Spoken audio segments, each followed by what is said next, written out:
Welcome to everyone in our channel. My name is Mohammad Shamsul मोमिन। आज हम बेस और बेसिस फॉर टोपोलॉजी के ऊपर कुछ एग्जाम्पल जो है ना जिसको डिस्कस करेंगे।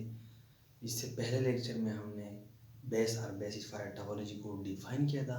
तो चलो पहले जो डिफिनीशन है बेस फॉर टोपोलॉजी इसको हम थोड़ा रिवाइज करते हैं, ठीक है। कहते हैं अगर एक्स वटा हमारे पास एक टोपोलॉजिकल स्पेस है और बीटा जो है वो सब कलेक्शन है ताकि मतलब बीटा जो है अगर वो सबसेट है इस टा की, तो इस बीटा को हम इस टा की बेस कहेंगे अगर every member of tau can be written या can be expressed as a union of member of beta. तमाम ओपन सेट्स या तमाम मेंबर्स ऑफ टा अगर हम लिख सके, एक्सप्रेस कर सके बीटा की मेंबर्स की यूनियन की फॉर्म में, तो इस बीटा को हम इस टा की बेस कहेंगे। ये डिफिनीशन है। तो चलो एग्जांपल डिस्कस करते हैं। फर्स्ट है अगर if x is a non empty set, अगर x हमारे साथ एक नॉन एम्प्टी सेट है, then the collection beta of all singleton subset of x is a base for the discrete topology on X because each member of topology is the union of members of beta, that is union of singleton subset of X. Simple, ठीक है। ये क्या कह रहा है in simple words, ठीक है। अगर X हमारे साथ एक नॉन एम्प्टी सेट है, यहाँ पे हमने X जो नॉन एम्प्टी सेट है इसमें जो ग्राउंड सेट लिया हमने ये लिया, ठीक है। बीटा x हमने ये लिया, इस x के ऊपर जो डिस्क्रीट टोपोलॉजी है वो है फाई a b और x। आप लोगों को पता है कि डिस्क्रीट टोपोलॉजी में x की तमाम सबसेट जो होते हैं वो ओपन होते हैं, ओके। तो कहते हैं कि बीटा अगर हम इस तरह लें कि बीटा में हम singleton subset of non empty set x ले, ठीक है। यहाँ पे जो ये इसके अगर हम सिंगलटन सबसेट ले तो ये बीटा कलेक्शन जो है इस टा की बेस होगी, ठीक है। क्यों? क्योंकि तमाम ओपन सेट्स या एवरी मेंबर ऑफ टा हम एक्सप्रेस कर सकते हैं, लिख सकते हैं as a union of member of beta या as union of member of a singleton subset of X. तो ये beta discrete topology on ground set X की क्या होगी, बेस होगी। बस यही सिंपल बात है। तो इसमें तो कहता है कि ये बेस है इस टा की। क्यों? क्योंकि इस डिस्क्रीट टोपोलॉजी की जो ओपन सेट्स है या तमाम मेंबर्स इस टा के जो है हम इसकी बीटा के मेंबर्स की यूनियन की फॉर्म में लिख सकते हैं।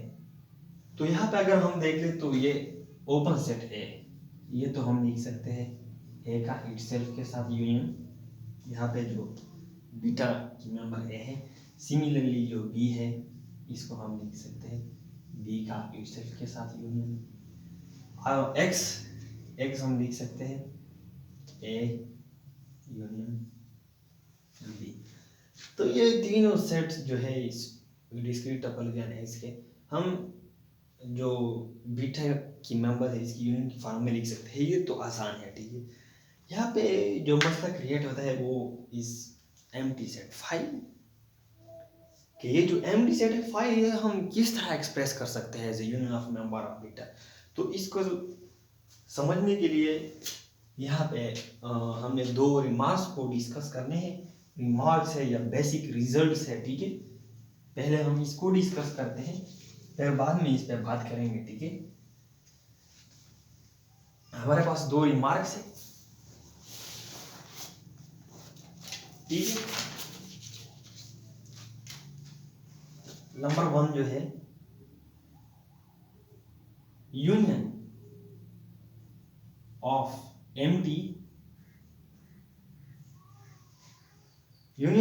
Empty collection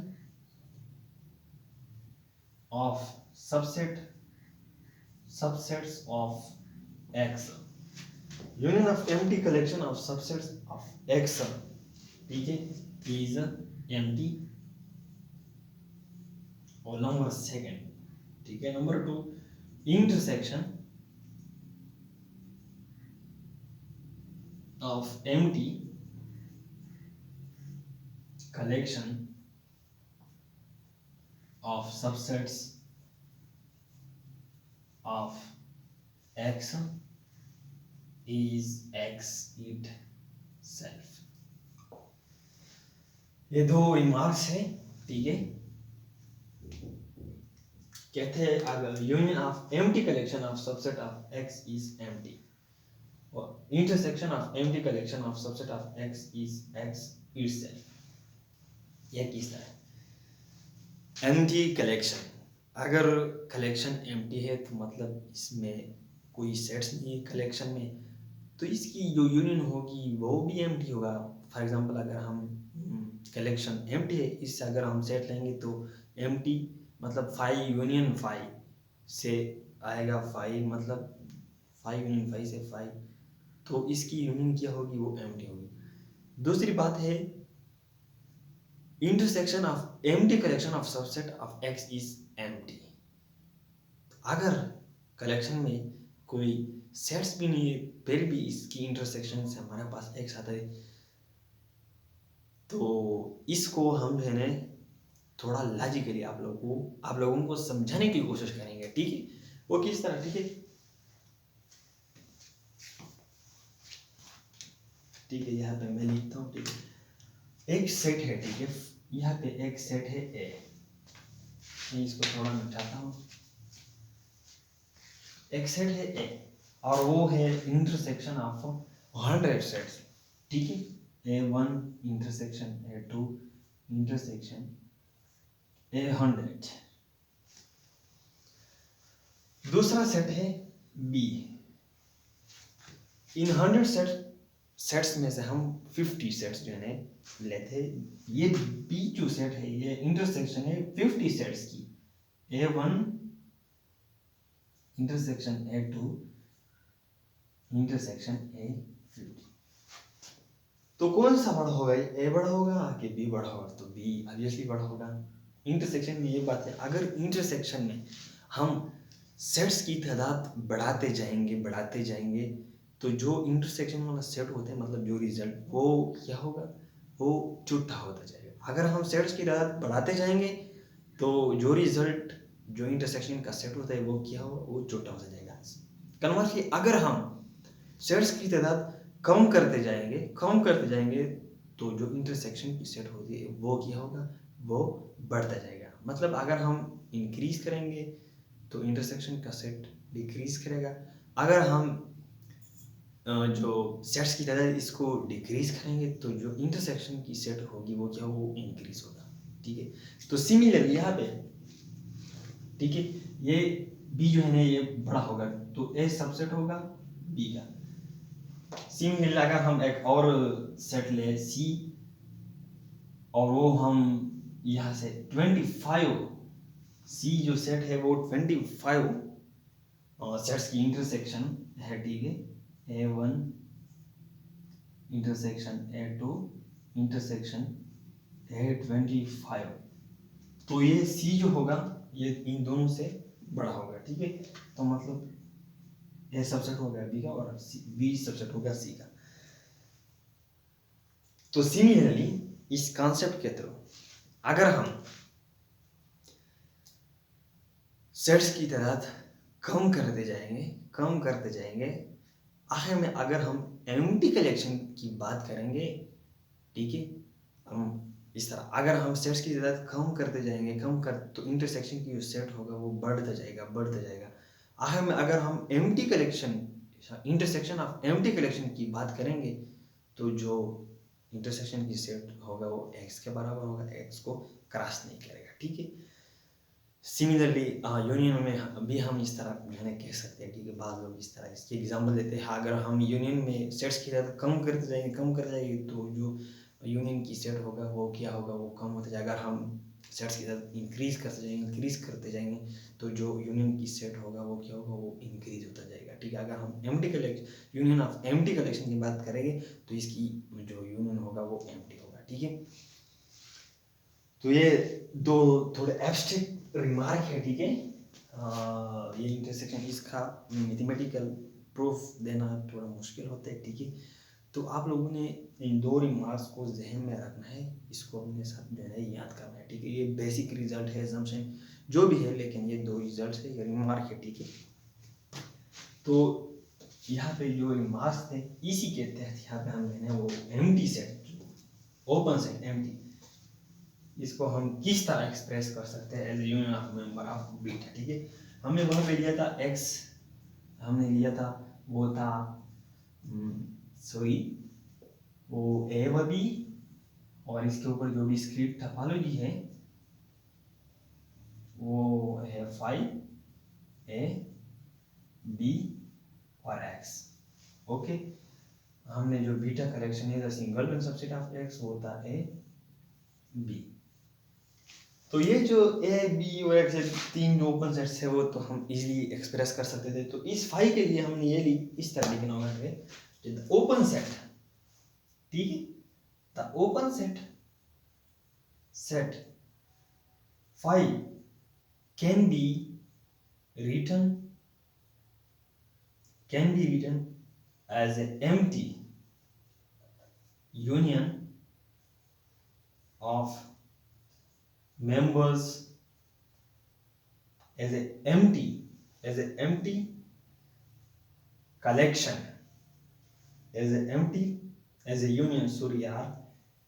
as a union of empty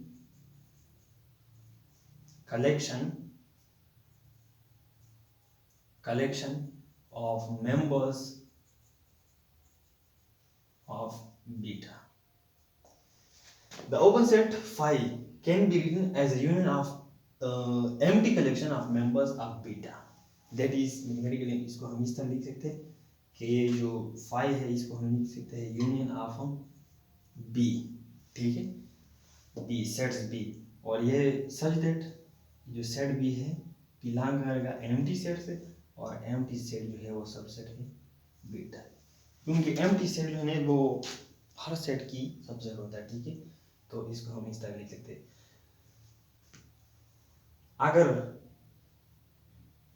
अगर यहाँ पे हम जो है ना ए और बी जो सिंगल सेट्स है इसके साथ अगर हम यहाँ पे एम्प्टी सेट फाइल है तो कोई मसला नहीं है, वो तो क्लियर है। ठीक है, तो ये जो है ना ऑब्वियसली हम इसकी यूनियन बीटा की यूनियन मेंबर यूनियन की फॉर्म में लिख सकते हैं। अगर हम यहाँ पे एम्प्टी सेट ना ले तो कोई मसला नहीं है। क्यों? क्योंकि ये जो सेट है बाकी हम इसको सिंगलटन सब सेट्स जो मेंबर है सिंगलटन सबसेट ऑफ एक्स की यूनियन की फॉर्म में लिख सकते हैं। तो ये जो एम्प्टी सेट फाइल टर्म है वो किस तरह हम लिखेंगे, वो empty collection as a union of empty collection of members of beta, as a union of empty collection of members of beta. तो आप लोगों ने ये जो सेंटेंस है इसको अपने साथ जो है ना याद करना होगा। ये जो सेंटेंस है इससे आगे हम इसको कुछ थ्योरम्स में इस्तेमाल करेंगे। तो वहाँ पे जो एम्प्टी सेट होगी, ठीक है, फाइव, इसके लिए सिंपल हमने ये जो सेंटेंस है इसको लिखना होगा कि the open set phi can be written as a union of empty collection of members of beta. तो यहाँ पे आप लोगों ने स्ट्रेस नहीं लेना है। आप लोगों ने ये जो बेसिक रिमार्क्स हमने जो एब्स्ट्रैक्ट रिमार्क हमने पढ़े, बेसिक रिजल्ट हमने पढ़े, ठीक है, जो भी कहा आप इसको इसी के तहत जो है हम ये बात कहते हैं। तो आप लोगों ने ये जो सेंटेंस है, ठीक है, एम्प्टी सेट के लिए आप लोगों ने इसको अपने साथ याद करना होगा। मैं आप लोगों को बार बार इसलिए दोहरा रहा हूँ ताकि आप लोग जो है इसमें कंफ्यूज ना हो जाए। ठीक है, तो यहाँ पे जो ओपन सेट एम्प्टी होगा वो हम एक्सप्रेस कर सकते हैं as union of member of beta. किस तरह? As a union of empty collection of members of beta.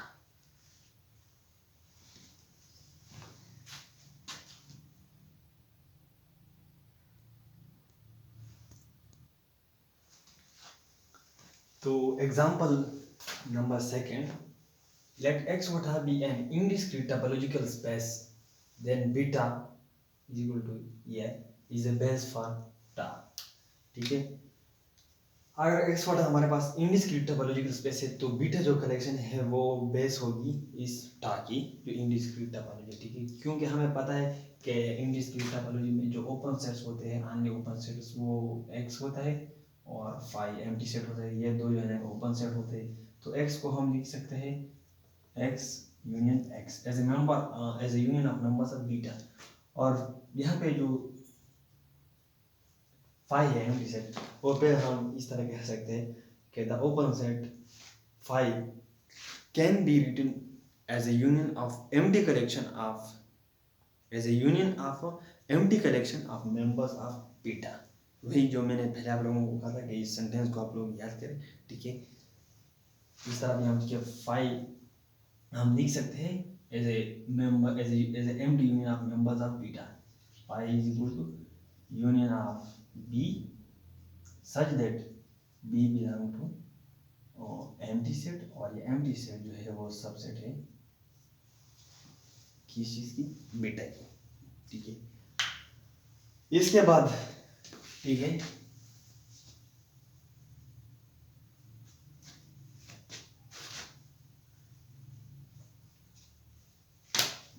इसके बाद x हमारे ग्राउंड सेट ये है और इसके ऊपर जो ये टोपोलॉजी टा डिफाइन है, हमने इस टा की एक सब कलेक्शन बीटा बन दिया है और सेकंड है वो बीटा टू लिया, ठीक है, टू सबसेट है इस टा की। अब हमने चेक करना है कि बीटा वन बीटा टू ये बेस है इस टा की कनेक्ट, तो इस को चेक करने के लिए हमें किस तरह कि ये ओपन सेट चेक करने के ओपन सेट्स हम लिख सकते हैं union of member of beta one beta two. अगर हम ये ओपन सेट्स अगर हम लिख सकते हैं सब, ठीक है, एवरी ओपन सेट, तो हम बीटा वन और बीटा टू को बेस करेंगे इस टा की। तो ये बीटा वन बीटा टू जो है क्लियरली है ना, ठीक है, आप लोग इसको चेक कर सकते हैं, ये बेस है इस टा की। तो ये एग्जांपल मैंने आप लोगों के लिए इसलिए लिखा है, सिर्फ इस एग्जांपल के थ्रू मैं आप लोगों को समझाता हूँ कि बेस जो होता है टोपोलॉजी के लिए वो यूनिक नहीं होता है, एक से ज़्यादा बेस भी है होते हैं, जिस तरह आप लोग है इस एग्जांपल में देख सकते हैं। तो बेस यूनिक नहीं हो सकता, ठीक है, इंजन एक से ज़्यादा भी हो सकते हैं, ठीक है। सेकेंड एग्जांपल मैंने लिया टा ये है और इसका ठीक है, यहाँ पे सेकेंड एग्जांपल में मैंने x2 नहीं लिया है, ठीक है। अगर x में यहाँ पे लो ABE, ठीक है, मैंने ग्राउंड सेट ये लिया, इसके ऊपर ये टोपोलॉजी है टा, मैंने इस टा की जो सब कलेक्शन ये है वो ये है, ठीक है। तो अब हमने ये बीटा चेक करना है कि ये इसकी बेस है कि नहीं है, ठीक है। तो इसको चेक करने के लिए हमने ये ओपन सेट चेक करना होगा कि ये हम लिख सकते हैं union of member of beta. तो फाइव हम लिख सकते हैं फाइव का इटसेल्फ के साथ यूनियन, ए लिख सकते हैं ए का इटसेल्फ के साथ यूनियन, बी जो ओपन सेट बी है, ठीक, ये हम नहीं लिख सकते हैं as a union of member of beta.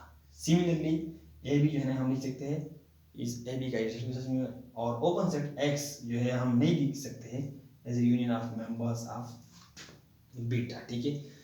तो ओपन सेट, ठीक है, ये ए और एक्स ये बिलोंग टू टा है, but we can not write, but we can not express या रिटर्न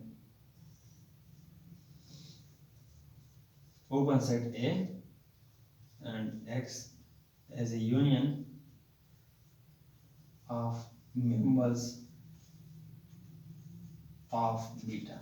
तो इसका मतलब है कि एवरी सब कलेक्शन ऑफ टा जो है वो बेस नहीं होता है, जिस तरह आप लोग इस एग्जांपल में देख सकते हैं। तो आप लोगों ने इसमें दो तीन बातें हैं। फर्स्ट, ठीक है, मैंने आप लोगों को इससे पहले नहीं बताया, अभी बताता हूँ कि जो टा होता है वो इटसेल्फ अपने आप का बेस होता है। क्यों? क्योंकि टा के तमाम मेंबर्स को हम एक्सप्रेस कर सकते हैं as a union of member of tau, ठीक है। Second, base for topology unique नहीं होता, एक से ज़्यादा भी पॉसिबल होते हैं, ठीक है, जिस तरह आप लोग इस एग्जांपल में देख सकते हैं। थर्ड वन, एवरी सब कलेक्शन ऑफ टा जो है वो बेस नहीं होता, ठीक है, जिस तरह आप लोग इस एग्जांपल में देख सकते हैं। यही था आज का हमारा लेक्चर। अगर आप लोगों को जहाँ पे भी कंफ्यूजन हो तो आप लोग नीचे कमेंट्स बॉक्स में पूछ सकते हैं। इसके अलावा अगर अभी तक आप लोगों ने हमारे चैनल को सब्सक्राइब नहीं किया है तो please subscribe our channel and press the bell icon. और हाँ, खुश रहा करो, टेंशन लेने की कोई ज़रूरत नहीं है। Okay, take care, bye bye.